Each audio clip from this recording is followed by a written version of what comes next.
अन्य पार्टियों की बात की जाए, महंगाई का मुद्दा वो उठाते हैं। आपने जिस तरह से कहा कि सबको साथ लेकर चला, महंगाई की बात की जाए, टैक्स की बात की जाए या अन्य चीज़ों की बात की जाए, स्टेटहुड की बात की जाए, तो कई सारे ऐसे मुद्दे हैं जिसको लेकर वो पर्टिकुलर पॉइंट्स बोलते हैं। आपका ये कहना है कि सबको साथ लेके चलना है, और क्या कुछ आपको लगता है कि अगर पार्टी आती है, आप पार्टी के साथ काम करना अब आपने शुरू किया है, आप जानेंगे कि ये लोगों के क्या क्या मुद्दे हैं और ज़्यादा, तो किस तरह से आपका क्या मानना है कि खास तौर से सबसे पहले आपका अहम मुद्दा क्या रहेगा? मुद्दा तो सारे ही अहम है। सबसे पहले तो हमें स्टेट चाहिए वापस। लोगों को प्रमोशन मिलती है, हमें डिमोशन मिल गई। तो वो 200 साल पुरानी स्टेट को ख़त्म करके हमें यूटी में डाल दिया गया, और आप देख रहे हो क्या हो रहा है। तो स्टेट तो पहले वापस चाहिए। बेरोज़गारी का मुद्दा है, वो भी पहला है। महंगाई का मुद्दा है, वो भी पहला है। आखिरी मुद्दा तो कोई के बीच में आप जाएंगे पार्टी को लेकर, और किस तरह से उनको भरोसा दिलाएंगे कि हमारी पार्टी जो है वो आप लोगों के लिए काम करेगी, जो आपकी सोच आज़ाद है, साहब की पार्टी, उन तक पहुंचाएगी। आज़ाद साहब की पार्टी में हम लोग जितना सुन रहे हैं, पहले भी देखा, न्यूज़ में देखते हो, आप भी देखते हो, अब मैंने बीच में कल थोड़ा सा मैंने सुना, आगे भी देखूंगी। वो मुद्दे लेके जा रहे हैं लोगों के बीच में। महंगाई का भी लेके जा रहे हैं, वो स्टेटहुड का भी लेके जा रहे हैं, बेरोज़गारी का लेके भी जा रहे हैं। तो मुद्दे तो यही हैं क्या सारे, एक गिनती में संदेश जो बताइए। है आपकी तरफ से तमाम जितने भी आपको लोग देख रहे हैं उनको देना चाहेंगे पार्टी की तरफ से? जम्मू जो शहर है हमारा, मंदिर का नहीं रहा, ये तो मुद्दों का शहर बन गया है। बिल्कुल। और सबसे बड़ी बात, शराब का गटर बन गया ये जी।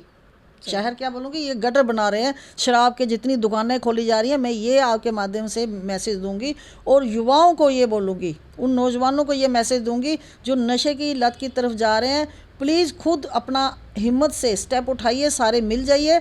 कम से कम पार्टी पॉलिटिक्स को छोड़ के इन दुकानों को उखाड़िए और इस नशे को ख़त्म कीजिए। इसके खिलाफ आवाज़ उठाइए सारे मिलके, एक बंदा नहीं कर सकता। आप देख रहे हैं यंग बाइट्स, मैं हूँ आपके साथ पूजा ठाकुर। राजनीति की बात की जाए तो उथल पुथल चल रही है, कोई पार्टी का दामन थाम रहा है, कोई अन्य पार्टी का दामन जो है वो छोड़ रहा है, और ऐसे में आपको बता दें कि लगातार बदलाव जो है आ रहे हैं, पार्टी के दामन जो है थामे जा रहे हैं, और हर किसी का ये रह रहा है कि लोगों की सेवा करनी है, लोगों के लिए काम करने हैं, लोगों के कई सारे मुद्दे हैं, जम्मू कश्मीर के कई सारे मुद्दे हैं, उसको आगे लेके बढ़ना है। इसी मकसद से जो है फेरबदल जो है पार्टी में की जा रही है। आपको बता दें कि इस समय हमारे साथ आज खास जो है वो गेस्ट जुड़ रहे हैं। लगभग जब से 35 पार्टी बनी थी तब से अनीता ठाकुर हमारे साथ मौजूद है, तब से इस पार्टी के साथ जुड़े हुए थे, और अब इनके द्वारा जो है पार्टी का दामन छोड़ दिया गया है। आखिरकार क्या कुछ कारण रहा है कि इतने सालों से जो शुरुआत थी, नींव जब रखी गई थी 35 पार्टी की, तब से ये पार्टी के साथ जुड़े थे, और आखिरकार इनको अब इतने सालों के बाद पार्टी का दामन छोड़कर डेमोक्रेटिक आज़ाद पार्टी में जो है इनको आना पड़ा। सबसे पहले आपका बहुत बहुत स्वागत है यंग बाइट्स में। शुक्रिया पूजा जी अनीता जी, जिस तरह से मैंने बोला कि 35 पार्टी की जब शुरुआत हुई थी, आप तब से ही इस पार्टी के साथ जुड़े थे, और मैं कहूँगी कि अभी तक की जितनी भी उम्र है आपने 35 पार्टी में ही निकाली है। तो अब अचानक से जो है पार्टी बदलने का किस तरह से मकसद आपने सोचा, कि किस तरह से ख्याल आया? ख्याल कहो चाहे कुछ कहो, लेकिन अगर आप सबको, मीडिया वाले जितने भी आपके माध्यम से भी सुनेंगे, कभी आप उनसे बात भी कर लेना। जितने लोग, जब प्रोफेसर साहब की डेथ हुई थी तो उनकी बॉडी गांधीनगर वहाँ रखी थी हमने दर्शन के लिए। तो आपको अगर पता होगा तो मैं जहाँ बाहर एक चेयर लगा के रोड पे बैठी थी, तो आप लोग आते थे बाइट लेने के लिए, तो मैंने दिया नहीं था किसी को बाइट, क्योंकि उस टाइम मैं उस पोजीशन में नहीं थी। लेकिन मैंने ये कहा था कि मैं अब पार्टी में नहीं रहूँगी। वो मेरे इमोशंस कह सकते हो, कुछ भी कह सकते हो, मेरा दर्द कह सकते हो, मेरी तकलीफ़ कह सकते हो, कुछ भी कह सकते हो, उसको आप जो नाम देना चाहो दे सकते हो। लेकिन मैं उसी वक्त इतनी टूट गई थी कि मैंने बोल दिया था मीडिया में, हाँ, प्रोफेसर साहब का जो मिशन है मैं उसको कभी भी मरते दम तक नहीं छोड़ सकती। मैं छोड़ के, हमारे फैमिली में जितनी भी हमारी जनरेशन है वो कोई नहीं छोड़ेगा उनको। और उसके लिए मैंने उस वक्त भी बोला था, चाहे मुझे कोई सोशल ऑर्गेनाइजेशन प्लेटफॉर्म मिला जो मेरा मिशन को लेके आगे चलने के लिए मुझे परमिशन देगा कि आप इस मिशन को लेके चलो, हम आपके साथ हैं, चाहे वो कोई पॉलिटिकल पार्टी मिलेगी, कोई भी प्लेटफॉर्म मुझे मिल जाएगा, तो मैं उस प्लेटफॉर्म पे प्रोफेसर साहब का मिशन लेके जरूर चलूँगी। अनीता जी, मुझे बताइए कि पैंथर्स पार्टी में ऐसी क्या कमियां खामियां थी, और जो डेमोक्रेटिक आज़ाद पार्टी में जो आके पूरी होंगी? क्या लगता है आपको कि क्या चीज़ें, जो आपके मुद्दे थे, जो आपका मकसद था, वो इसी पार्टी में पूरा? कमियां खामियां तो सब जगह होती हैं, किस जगह पे नहीं होती, हर घर में होती हैं, हर पार्टी में होती हैं, हर फील्ड में होती हैं। लेकिन यो कमियां खामियों की वजह से नहीं, आपने देखा 11 महीने तक हमने उस पार्टी को चलाया सबने मिलके। आज भी हमारी वो टीम सारी वहीं पे है। पीके गंजू जी वर्किंग प्रेसिडेंट हैं, खक्कर जी जमाल हैं हमारे, जो वो भी पार्टी को कर रहे हैं। जितना भी हमारा इलेक्शन कमीशन ऑफ इंडिया में हमारा सारा वहाँ पे जितना भी वर्क है वो सारा कंप्लीट है, उसमें कोई नहीं है। मेहनत वो लोग कर रहे हैं। अभी 23 मार्च का प्रोग्राम हुआ, आपने देखा डोगरा हॉल में काफ़ी बढ़ चढ़ के इतनी अच्छी तादाद में लोग भी आए थे और बहुत अच्छी तरह से वो प्रोग्राम किया गया। वो हमने स्मूथली चलाया यहाँ तक। और उसके बाद आपने देखा जो विलक्षण एडवोकेट जी वहाँ बैठे थे दूसरी पार्टी में, मतलब पैरेलल प्रेसिडेंट बन के, वो भी आज हमारे साथ आ गए हैं।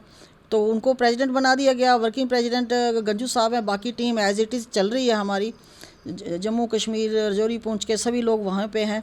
लेकिन जैसे कि मैंने पहले कहा कि मैंने ये बोला हुआ था, लेकिन ये सबकी जितने भी मेरी टीम है सबकी यही सलाह थी कि इस पार्टी को अभी चलाओ, जहाँ तक हो सकता है आप साथ दो, आपके साथ के बिना नहीं, हम सारे मिल के चलते हैं। तो वो मैं चली हूँ, 11 महीने तक मैंने किया। अब वो पार्टी एक किस्म की आप यही कह सकते हो कि पटड़ी पे आ चुकी है, रन कर रही है स्मूथली। वो वहाँ का सारा हमने स्ट्रक्चर फिट कर दिया है। तो मैं पहले जैसे बोला था, मेरा दिल नहीं मान रहा था, चाहे उसको आप मेरा दुख कहो, दर्द कहो, कुछ कहो, कैसे कह लो मुझे नहीं पता, लेकिन मैंने ये पहले ही अनाउंस किया था कि मैं उसके बाद यहाँ से निकल के पीएमसी का मिशन लेके कई सारी पार्टीज थी, खास आपको इस डेमोक्रेटिक आज़ाद पार्टी में क्या लगा? मैंने वो मिशन जो मैंने बताया कि जो भीम सिंह जी का मिशन था उसको मैं छोड़ नहीं सकती। तो वो मैं सभी पार्टी, मुझे ये नहीं कहना कि मुझे किसी पार्टी में, अपने आप को ये नहीं कह रही कि मैं बहुत घमंड में बोल रही हूँ कि मैं बहुत ही ज़्यादा कुछ सुपरमैन हूँ या क्या हूँ जिसकी वजह से मुझे सभी बुला रहे हैं, ये मुझे नहीं पता। लेकिन ये बात सच है कि काफ़ी ज़्यादा पार्टी, जितनी भी पार्टियां हैं सबसे मुझे बुलाने के लिए आएगा। लेकिन मैंने नहीं कहा, मैंने कहा अभी तो सोचना नहीं है। लेकिन डेमोक्रेटिक पार्टी जो आप इसको कह रहे, आज़ाद साहब की पार्टी है, इनके साथ मेरी फेस 1-to-1 बात हुई। तो जो भीम सिंह का मिशन है वो जब मैंने उनके आगे, उनको वो तो वैसे भी जानते हैं, उनके पुराने साथी भी रहे हैं वो, तो वो भीम सिंह जी को अच्छी तरह से जानते हैं, मुझे उनको बताने की ज़रूरत नहीं थी। लेकिन उन्होंने कहा यही मिशन हमारा भी है। तो मैं ऐसे सोचा कि अगर यही मिशन उनका भी है, भीम सिंह जी का भी है, तो प्लेटफॉर्म अच्छा है।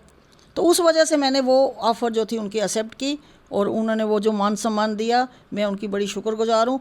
और मेरा अपना मान सम्मान की बात तो मैं नहीं कहूँगी, जो प्रोफेसर साहब का जो मान सम्मान उन्होंने किया, जिस तरह से उन्होंने उनकी बात रखी, जिस तरह से उनका हक इंसाफ का एजेंडा उन्होंने रखा, जिस तरह से उन्होंने बात की कि जम्मू स्टेट का जो मुद्दा है वो हमारा मुद्दा भी है, तो फिर मुझे कोई शक नहीं था। पार्टी के कार्यकर्ताओं की बात की जाए तो उनके बीच में ही अनबन कुछ चल रही थी, ये भी सुनने को आया था कि अलग अलग लॉबीज बनी थी। उसके बाद ये भी बताया गया था कि अब एक है वो। तो क्या लगता है ये भी एक आप कारण मानते हैं कि आपने जो डिसीजन लिया था काफ़ी समय पहले, उस चीज़ को आपको और ज़्यादा उसने बढ़ावा दिया कि नहीं, जो डिसीजन मैंने लिया था, जो मेरी सोच बनी थी पार्टी छोड़ने की, वो क्या ये भी एक मकसद आप मान सकते हैं या ये भी एक कारण मान सकते हैं?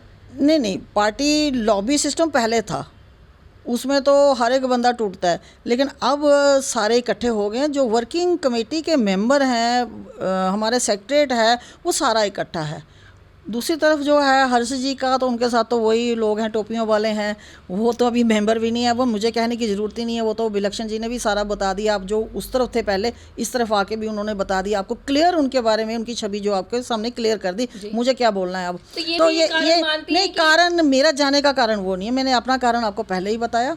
मेरी ये टीम, चाहे विलक्षण अब हेड कर रहा है और वहाँ गंजू साहब हैं, सारे हैं बहुत अच्छे तरह से, मेरे कोई ताल्लुकात किसी के साथ ख़राब नहीं है। मेरा ये घर है, रहेगा, हमेशा रहेगा।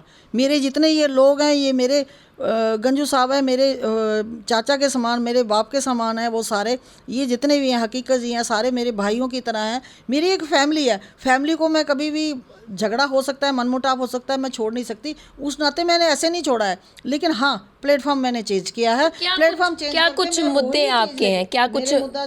हक और इंसाफ, भीम सिंह जो था उसका सेकुलरिज्म, किसी धर्म को भी टॉर्चर नहीं किया जाएगा, किसी धर्म को भी टारगेट नहीं किया जाएगा, चाहे कोई भी हो। धर्म सबका अपनी अपनी जगह, सबकी अपनी अपनी रिस्पेक्ट है, बिल्कुल, उसको हम किसी जगह भी टच नहीं कर सकते। इंसानियत, भीम सिंह ने सिखाया था, इंसानियत मेरा महज़ब है, मैं इंसानियत को मानता हूँ, उसी को, इंसानियत को लेके हम लोग चल रहे हैं। और जिस पार्टी में मैं आई हूँ वहाँ भी वही चीज़ें मुझे मिली हैं, इसलिए मुझे ठीक लगा कि वहाँ से मैं वो सोच लेके आगे बढ़ सकती हूँ, लोगों के काम कर सकती हूँ, मुझे कोई रुकावट नहीं होगी कि वहाँ पे तो ये हिंदू है तो इसका नहीं करना, ये मुस्लिम है उसका नहीं करना, ये ब्राह्मण है, ये सबको कुछ साथ है, लेके मुझे चलना है। सबको साथ लेके चलना है। जो इंसानियत का धर्म का जो भीम सिंह ने सिखाया था कि हमारा धर्म इंसानियत है, मजहब नहीं सिखाता आपस में बैर करना, उस चीज़ को लेके चलेंगे। जी, अलग अलग पार्टीज की बात की जाए तो सभी जो है आगामी इलेक्शन को लेकर जुड़ रही है। हालांकि कब होती है इसको लेकर स्पष्टीकरण नहीं है, लेकिन बात यह है कि जो अन्य पार्टीज हैं ना वो लगातार जो है तैयारियों में जुटी हैं, लोगों से बातचीत कर रही हैं, लोगों के बीच में जा रही हैं। तो आपकी पार्टी की बात की जाए तो आपने किस तरह से लोगों के साथ जुड़ना है? ये वाली अभी वाली कल वाली या अभी पिछली? कल आपने हाँ, ज्वाइन किया, अब तो आपकी पार्टी वही रही ना, वो तो फैमिली है। तो ये पार्टी जो आप कह रहे हो इनका काम अपना कर रहे हैं। मैंने देखा, कल सुना, मैंने फर्स्ट टाइम था इनके बीच में बैठी, काफ़ी टाइम में 3-4 घंटे बैठी। जो इनकी मैं स्ट्रेटजी देख रही थी, सुन रही थी, मुझे उससे पता चला कि हर फील्ड में ये लोग काम कर रहे हैं जी, अपनी तैयारी कर रहे हैं। इलेक्शन कब होगी कैसे होगी वो बाद की बात है, लेकिन लोग लगे हुए हैं, काम कर रहे हैं। मैंने देखा बड़ा अच्छा सिस्टम से काम कर रहे हैं। एक सिस्टमेटिकली मीटिंगें होती हैं, उनकी मीटिंग ली जाती है, हर इलाके में लोग लगे हुए हैं। राजनीति में बात की जाए तो आपका और आज़ाद साहब का काफ़ी लंबा सफ़र रहा है। आपने देखा होगा कि किस तरह से होता है, किस किस तरह से काम जो है लोगों के करवाए जाते हैं। क्या लगता है ये जो लंबा सफ़र रहा है या जो इतना एक्सपीरियंस है, ये आने वाले चुनावों में काम आएंगे? क्या अच्छी तरह से एक पॉजिटिव रिस्पॉन्स आपको लगता है कि मिलजुल कर आएगा इस एक्सपीरियंस से? बिल्कुल काम तो आएगा। आज़ाद साहब का इतना लंबा एक्सपीरियंस है, वो भी काम आएगा। हमने जो सीखा है यहाँ रह के, अपने इस प्लेटफॉर्म से सीख के गए हैं, वो भी वहाँ काम आएगा। सीखा तो बहुत कुछ है, और सीखने के लिए भी सारी उम्र पड़ी है। बहुत कुछ सीखेंगे वहाँ से, हम सीखेंगे और सीखेंगे जी, तो वो सीख के और आगे लोगों में जाएंगे, तो काम तो आएगा। और जब काम आएगा लोगों के काम तो होंगे। जी। अन्य पार्टियों की बात की जाए, महंगाई का मुद्दा वो उठाते हैं। आपने जिस तरह से कहा कि सबको साथ लेकर चला है, महंगाई की बात की जाए, टैक्स की बात की जाए या अन्य चीज़ों की बात की जाए, स्टेटहुड की बात की जाए, तो कई सारे ऐसे मुद्दे हैं जिसको लेकर वो पर्टिकुलर पॉइंट्स बोलते हैं। आपका ये कहना है कि सबको साथ लेके चलना है, और क्या कुछ आपको लगता है कि अगर पार्टी आती है, आप पार्टी के साथ काम करना अब आपने शुरू किया है, आप जानेंगे कि लोगों के क्या क्या मुद्दे हैं और ज़्यादा, तो किस तरह से आपका क्या मानना है कि खास तौर से सबसे पहले आपका अहम मुद्दा क्या रहेगा? मुद्दा तो सारे ही अहम है। अब स्टेट की बात चले, स्टेट सबसे पहले तो हमें स्टेट चाहिए वापस। वो तो बहुत बड़ा मुद्दा है, क्योंकि 200 साल पुरानी लोगों को प्रमोशन मिलती है, हमें डिमोशन मिल गई। तो वो 200 साल पुरानी स्टेट को ख़त्म करके हमें यूटी में डाल दिया गया, और आप देख रहे हो क्या हो रहा है। तो स्टेट तो पहले वापस चाहिए, पहला मुद्दा तो ये भी है। जी, अब कौन सा मुद्दा मैं छोड़ूं? बेरोज़गारी का मुद्दा है, वो भी पहला है। महंगाई का मुद्दा है, वो भी पहला है। आखिरी मुद्दा तो कोई के बनता ही बीच में नहीं है। आप जाएंगे पार्टी को लेकर, और किस तरह से उनको भरोसा दिलाएंगे कि हमारी पार्टी जो है वो आप लोगों के लिए काम करेगी, जो आपकी सोच आज़ाद है, साहब की उन पार्टी, तक पहुंचाएगी। आज़ाद साहब की पार्टी में हम लोग जितना सुन रहे हैं, पहले भी देखा, न्यूज़ में देखते हो, आप भी देखते हो, अब मैंने बीच में कल थोड़ा सा मैंने सुना, आगे भी देखूंगी। वो मुद्दे लेके जा रहे हैं लोगों के बीच में। महंगाई का भी लेके जा रहे हैं, वो स्टेटहुड का भी लेके जा रहे हैं, बेरोज़गारी का लेके भी जा रहे हैं। तो मुद्दे तो यही हैं क्या सारे, एक गिनती में संदेश बताइए। जो है आपकी तरफ से तमाम जितने भी आपको लोग देख रहे हैं उनको देना चाहेंगे पार्टी की तरफ से? खास तौर से क्या आश्वासन आपका रहेगा कि आप काम कर रहे हैं लोगों के लिए, और किस तरह से रिजल्ट जो है आप लोगों से जानना चाहेंगे कि अभी मैंने यहाँ काम किया तो नहीं इस पार्टी में आके, लेकिन जब करूँगी, और काम तो करूँगी, जब आई हूँ तो काम तो करना ही है मेरे को। तो काम तो मेरी जो डेडिकेशन पीछे रही वही आगे रहेगी। लोगों के लिए काम करेंगे, जहाँ जहाँ भी उनको जो भी ज़रूरत होगी हम लोग करेंगे उनके लिए। जी, अब कितना होता है कितना नहीं होता वो वक्त बताएगा, लेकिन बेरोज़गारों की बात भी उठाई जाएगी, महंगाई की बात भी उठाई लोगों के जाएगी, सारे मुद्दे लेके चलेंगे। मुद्दे तो आजकल बन ही गया। जम्मू जो शहर है हमारा, मंदिर को नहीं रहा, ये तो मुद्दों का शहर बन गया। बिल्कुल। और सबसे बड़ी बात, शराब का गटर बन गया ये जी, शहर। क्या बोलूँगी, ये गटर बना रहे हैं। शराब के जितनी दुकानें खोली जा रही हैं, मैं ये आपके माध्यम से मैसेज दूंगी, और युवाओं को ये बोलूँगी, उन नौजवानों को ये मैसेज दूंगी जो नशे की लत की तरफ जा रहे हैं, प्लीज़ खुद अपना हिम्मत से स्टेप उठाइए, सारे मिल जाइए। कम से कम पॉलिटिक्स को छोड़ के इन दुकानों को उखाड़िए और इस नशे को ख़त्म कीजिए। इसके खिलाफ आवाज़ उठाइए सारे मिलके, एक बंदा नहीं कर सकता। जी, बहुत बहुत धन्यवाद हमारे साथ जुड़ने के। तो अनीता ठाकुर जी हमारे साथ जुड़े थे, जिन्होंने हाल ही में जो है डेमोक्रेटिक आज़ाद पार्टी का जो है वो दामन थामा है, और उनके साथ ये चलेंगे। इनका ये कहना है कि मेरे विचारों के साथ जो है वो विचार मिलते थे, इसलिए इन्होंने इस पार्टी का दामन थामा है, और आने वाले समय में लोगों के कई सारे मुद्दों को लेकर ही आगे बढ़ेंगे, कई सारे लोगों के मुद्दे जो हैं उठाएंगे। और इनका ये कहना है कि लोगों के मसले हल करना पार्टी की प्राथमिकता रहेगी, और लगातार उसको लेकर काम करेंगे। अगले अपडेट लेकर फिर मैं हाजिर होंगी, तब तक के लिए आप देखते रहें यंग बाइट्स। वीडियो जर्नलिस्ट अमन शर्मा के साथ मैं पूजा ठाकुर, यंग बाइट्स जम्मू।